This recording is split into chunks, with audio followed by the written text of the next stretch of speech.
Sairam students, and welcome back to this session. Today we'll be doing a topic from English grammar, that is figures of speech. You would have done about this earlier in your previous standards. We'll just brush through and look into some new figures of speech that will be learnt in this session. What are figures of speech? A figure of speech is a word or expression used in an imaginative way to make a special effect. It basically possesses a separate meaning from its literal definition. What does this mean is that it is a word or phrase which uses certain figurative languages, and it has some other hidden meaning involved in every expression that is made. It also enhances the English language because it makes it more creative, more expressive, and more interesting. So this is why generally poets, authors use these figures of speech in their works so that it improves and makes the person reading it more interesting. Now quickly, let's do a quick recap of a few figures of speech that you have been doing from the beginning. The first one being simile. What is simile?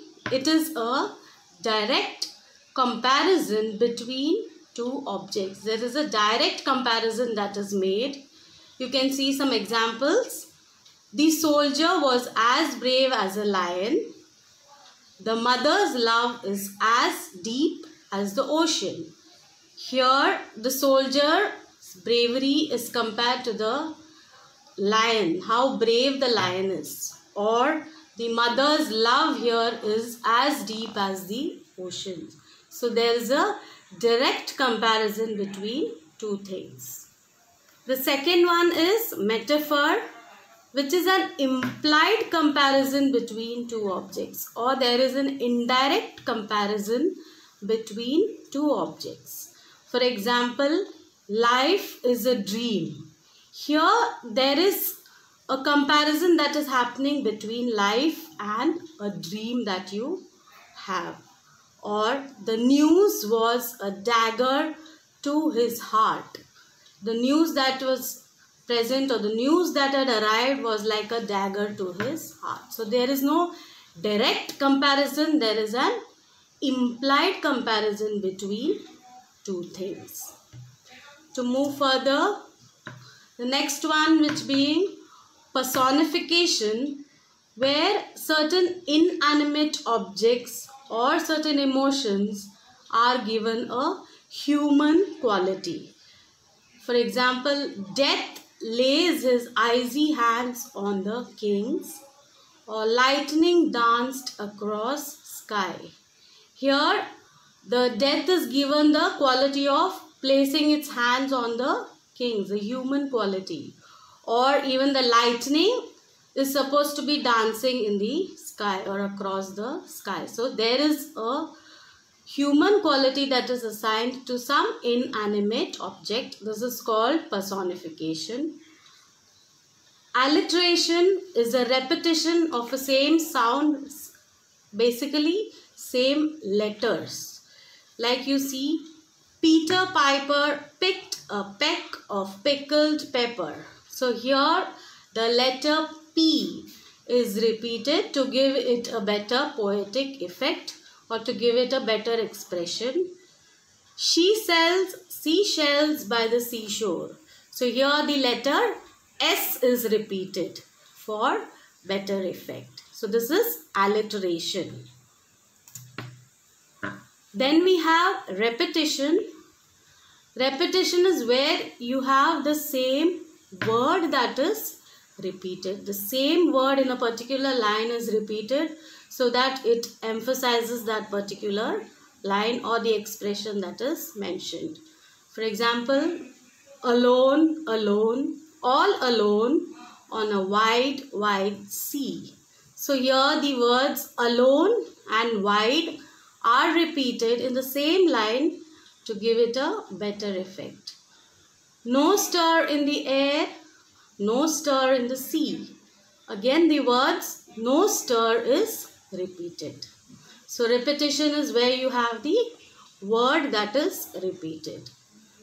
Hyperbole is a statement of exaggeration, where a particular statement is exaggerated so that it gives a improved or better effect. For example, it is raining cats and dogs. It doesn't mean that it is raining cats and dogs out there. It's raining very heavily. So they have exaggerated this statement. I walked 1,000,000 miles to get here. So again the 1,000,000 miles is exaggerated. A person cannot actually walk 1,000,000 miles. So it is an exaggerated statement. So this is hyperbole. Then you have onomatopoeia, where the sound, the words or the sounds are imitated. The words are used to imitate certain sounds. Like the flood water gushed through the town.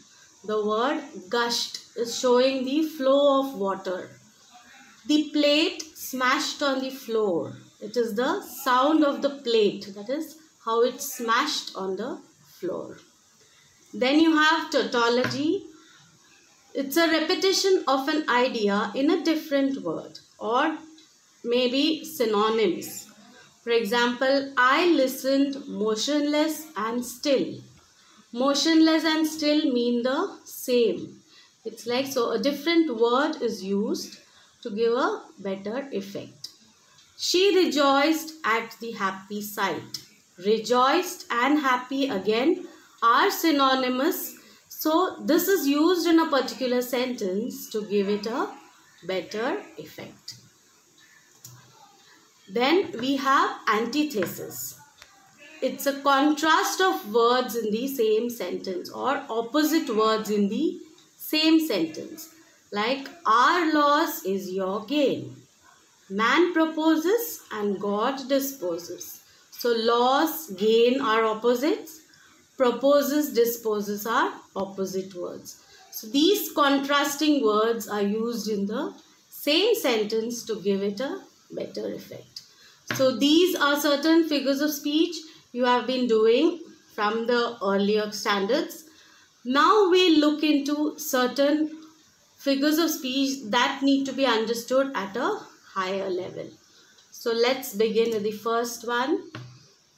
This is apostrophe. Now here it is addressing someone absent, dead or non-human as if that person or thing were present. Okay. For example, O nature, thou art my goddess. Here they are addressing the nature directly. You're calling out to the nature and addressing nature directly.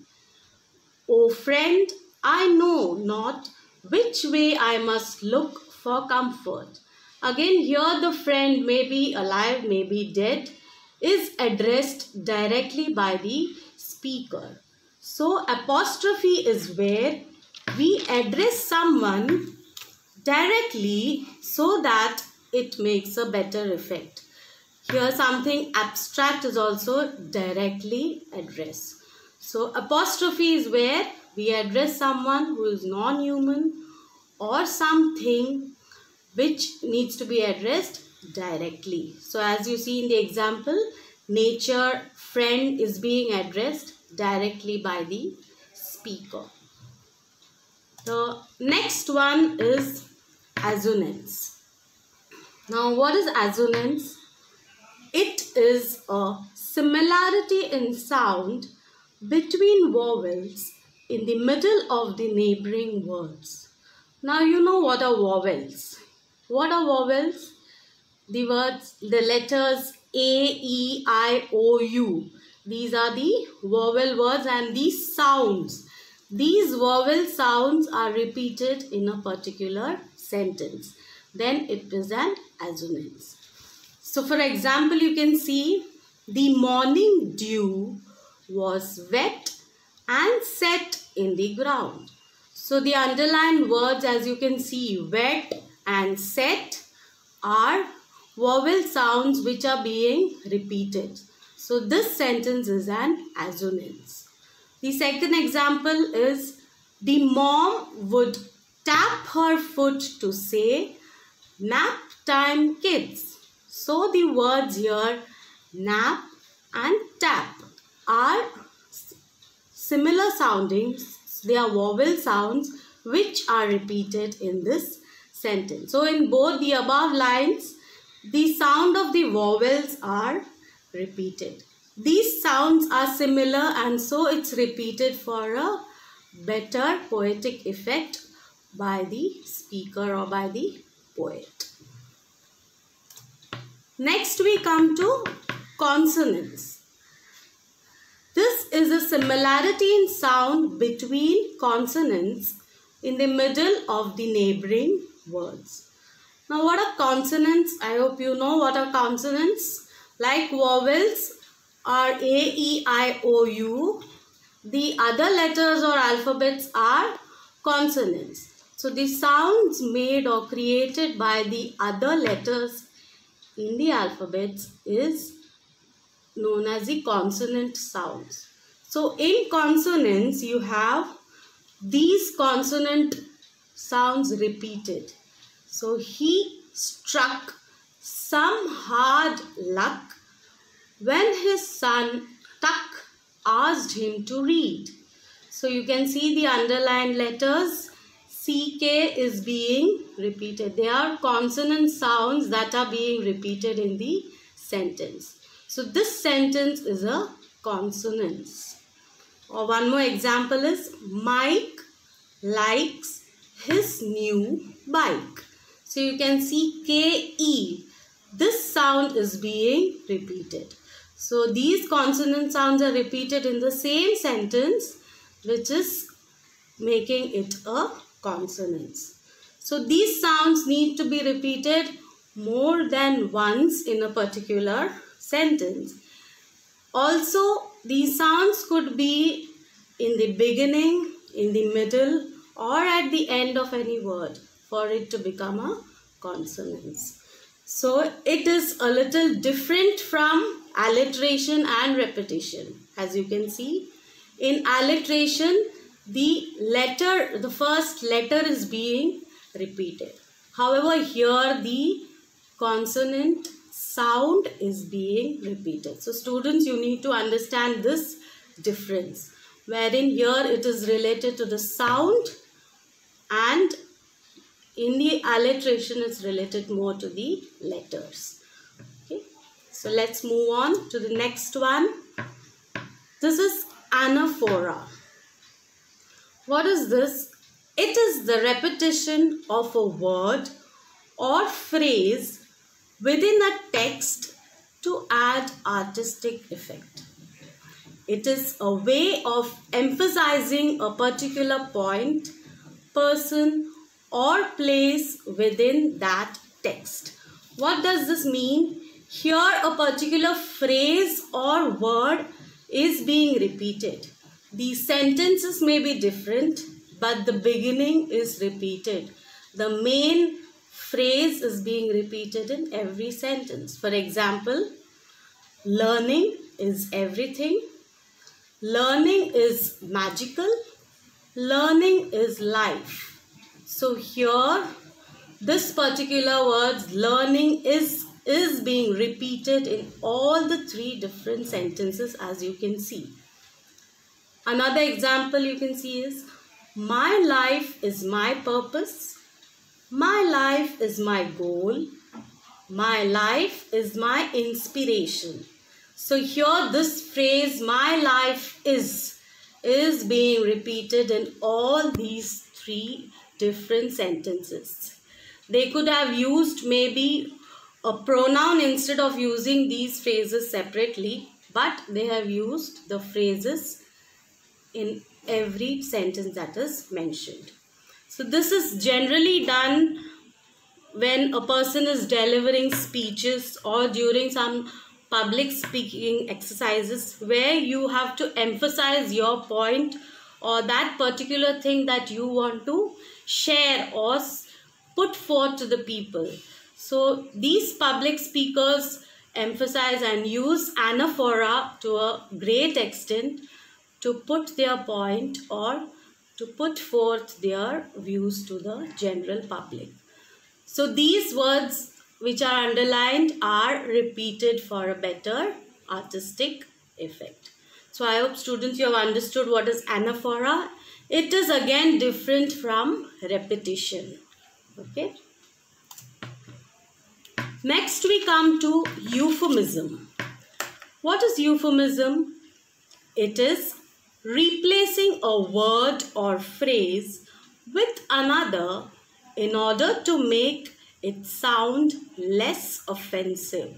That is, maybe certain unpleasant facts or certain unpleasant things are presented in a more pleasant manner or in a better or a positive way. For example, you can see Uncle Keith passed away last year.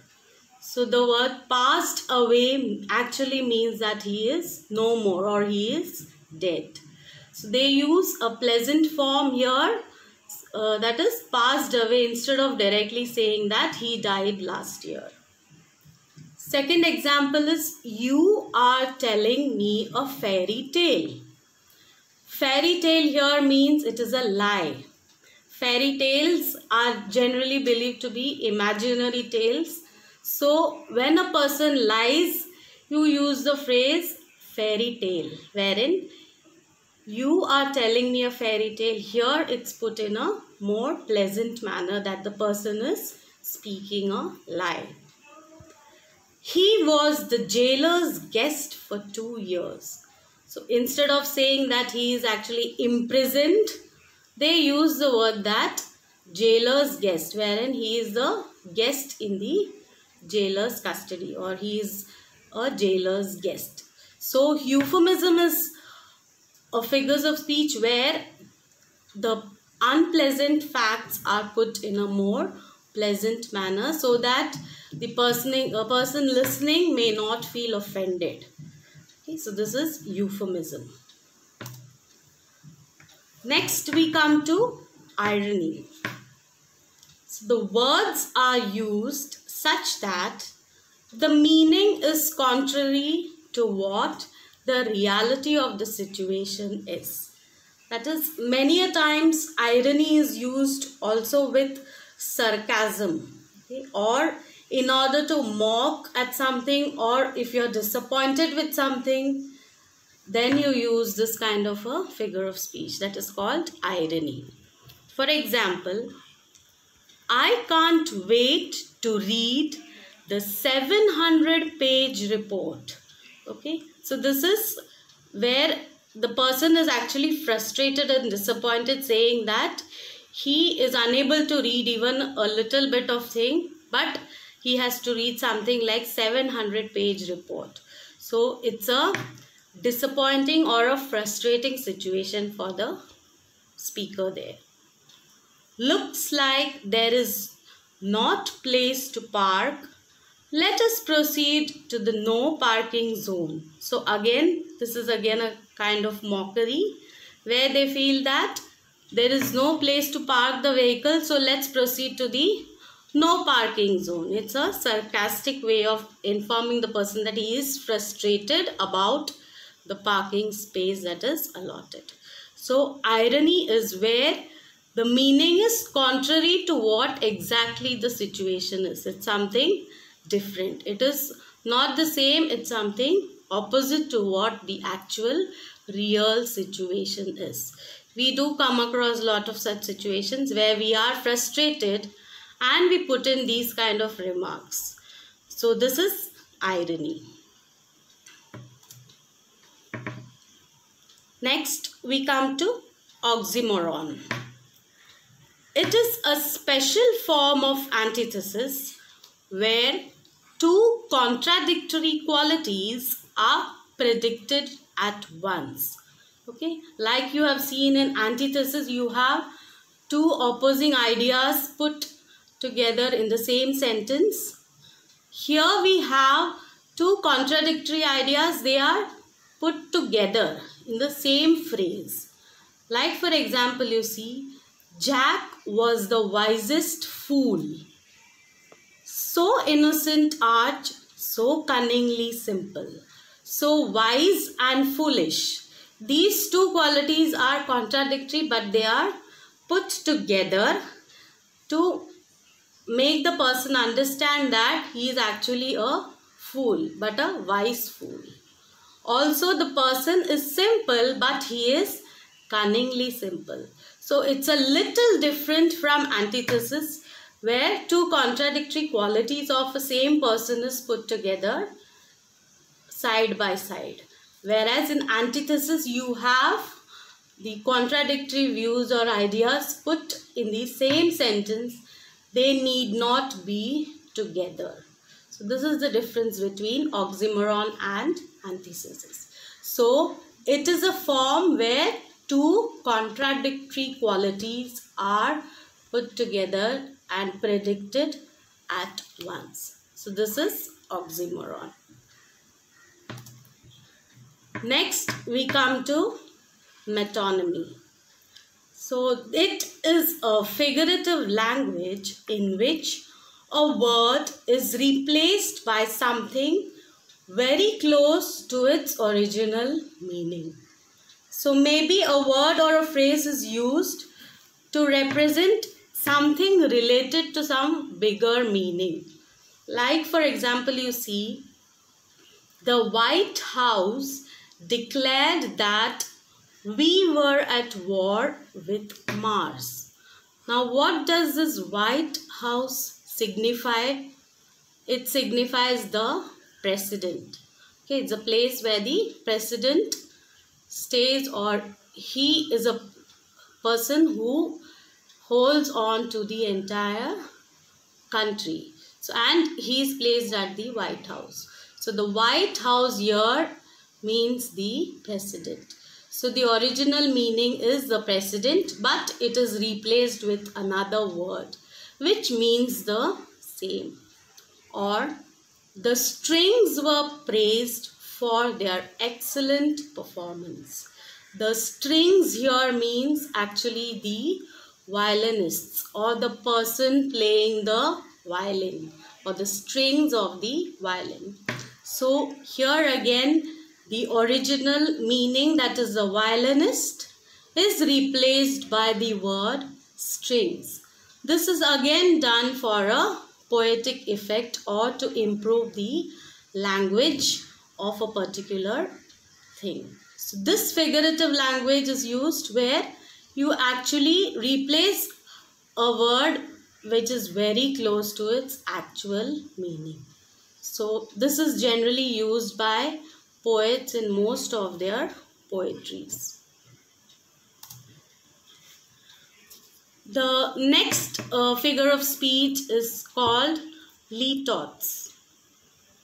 In this, an affirmative is conveyed by the negation of the opposite, the effect being to suggest a strong expression by means of a weaker one. So it's a little confusing. You need to understand here that here there is an affirmative statement that is being conveyed, but there is also a negation used and an opposite word to the actual word that is being used to give it a stronger expression or a stronger meaning. Like we'll see the examples. The man is no fool. Now here no is the negation. Fool is the opposite. He is no fool, meaning that he is very clever.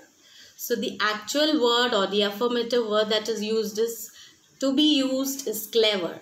So it actually suggests that a man is very clever. But they use these kind of words like no fool, where no is the negation and fool is the opposite of clever. So it's an affirmative by the negation of the opposite. So the man is no fool means here the negative no fool is used for emphasizing that it means that the man is very clever. Let's see one more example. $1 million is no small amount. Again, here it's no. No small amount is used for greater emphasis. It means that $1 million is a very huge amount. It's not a small amount. So instead of directly stating that it's a very huge amount, they mention it as it is no small amount. So you can see it is an affirmative statement where they use a negative and the opposite of that particular affirmative statement to give it a more better expression or a stronger expression. It's somewhat opposite to hyperbole, where hyperbole you have over exaggeration of certain things. In here you have the understatement, or you're negating certain things with the opposites. So this is litotes. Next we come to transferred epithet. In this figure of speech, an epithet is transferred from its proper word to another that is closely associated with it in the sentence. What's an epithet? It's an adjective that is attached to a word which is getting transferred from one place to another, but the entire thing is closely associated. Like for example, they knelt down with angry prayers. Here, angry prayers, angry is the epithet that is attached to prayers. Here actually the prayers are not angry, it's the people who are angry. But this particular epithet has been transferred from people to the prayers to give it a better effect. So they knelt down with angry prayers means here actually the people are angry and not the prayers. So the epithet angry has been shifted from the people to prayers. See one more example. The ploughman homeward plods his weary way. Here the way is not weary, but the ploughman is weary. So in transferred epithet you have the adjective or the epithet that gets transferred from the actual word to the associated word, but there is a link between the two. It is understood that there is a proper association between these two words, though there is a transfer of these epithets. So students, now let's move to synecdoche. It is a figure of speech in which a part is made to represent the whole, or a whole is made to represent a part. What does this mean?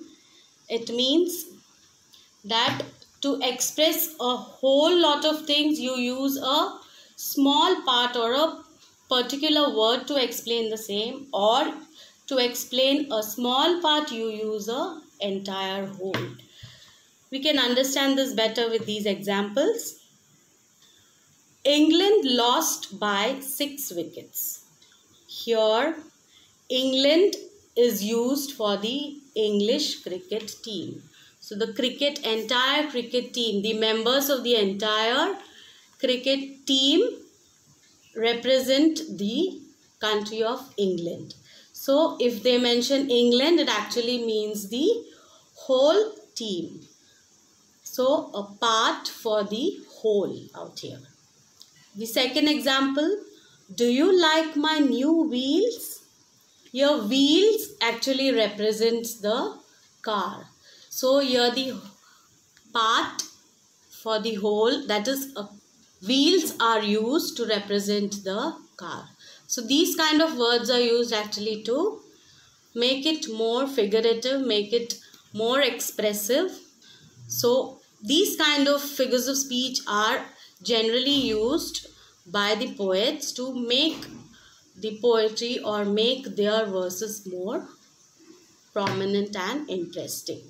So synecdoche is a figure of speech where you use a part for the whole or a whole for the part. The next one is epigram.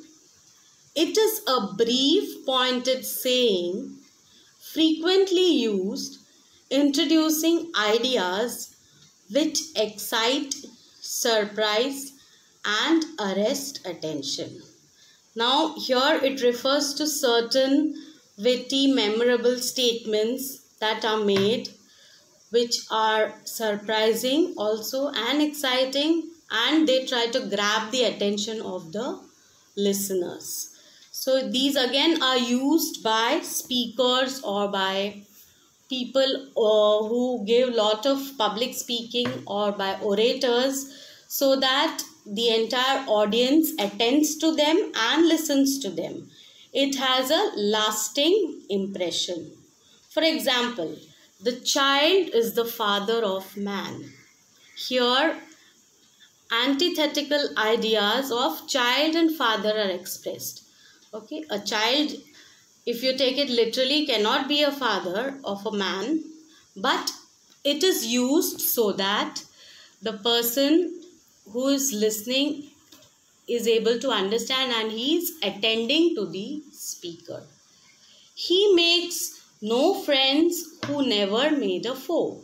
Here again the antithetical idea of friend and foe are expressed. So these kind of figure of speeches are used where one needs to maybe attract, grab attention of the listeners or make some statements which are surprising and also memorable, so that it is never forgotten by the people.